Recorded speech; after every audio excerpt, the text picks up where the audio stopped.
థ్రెట్టే. వాళ్ళు చెప్పినట్టు నడుచుకోవాలి. సంపాదించుకున్నావు దోచుకుంటారు వాళ్ళు. ఇచ్చేయాలి అంతే. పొలాలు లాక్కుంటారు, ఆస్తులు లాక్కుంటారు, అరాచకం చేస్తుంటారు దరిద్రులు. ఈ దరిద్రులు ఇక్కడ సంపాదించుకున్న దాంతో అక్కడ కార్లు పెడుతుంటారు, స్వీట్లు పెడుతుంటారు, పండగలు చేస్తుంటారు. కాబట్టి ఆ నాయకులు వీళ్ళని ఎంకరేజ్ చేస్తారు.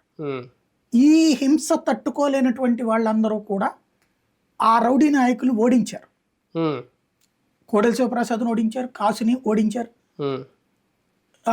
అలాంటి గొడవల పాల్పడనటువంటి డాక్టర్ అరవింద్ బాబు, డాక్టర్ గోపిరెడ్డి లాంటి వాళ్ళని, చక్కటి వైద్యులు, ఒకప్పుడు పల్నాడు ఫ్యాక్షనిజం తట్టుకోలేక డాక్టర్ కోడెల శివప్రసాద్ని గెలిపించారు. చివరికి ఆ డాక్టర్ కోడెల శివప్రసాద్ తర్వాత ఫ్యాక్షనిస్ట్గా మారితే అలాంటి బాధ నుంచి వద్దని మళ్ళీ కాసు మహేష్ రెడ్డిని తీసుకొస్తే మళ్ళీ ఇతను అదే రూటు పడితే చివరికి డాక్టర్ గోపిరెడ్డి లాంటి వాళ్ళని, అసలు ఆ కుటుంబాలతో సంబంధం లేని ఇద్దరిని డాక్టర్ని ఎన్నుకున్నారు. ఇప్పుడు ఏమైంది, మళ్ళీ ఆ రౌడీలు వీళ్ళకి అవసరం అయ్యాక మళ్ళీ ఇప్పుడు వాళ్ళ వెనకాల వీళ్ళు లీగల్ సపోర్ట్ చేయాలి, ఫుడ్ సపోర్ట్ చేయాలి, డబ్బులు సపోర్ట్ చేయాలి.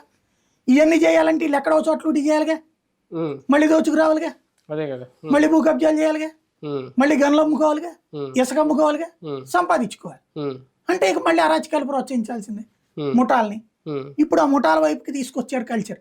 ముఠా ఎప్పుడైతే వచ్చిందో రెండు వైపులా కత్తులు ఉంటాయి, రెండు వైపులా బాంబులు ఉంటాయి.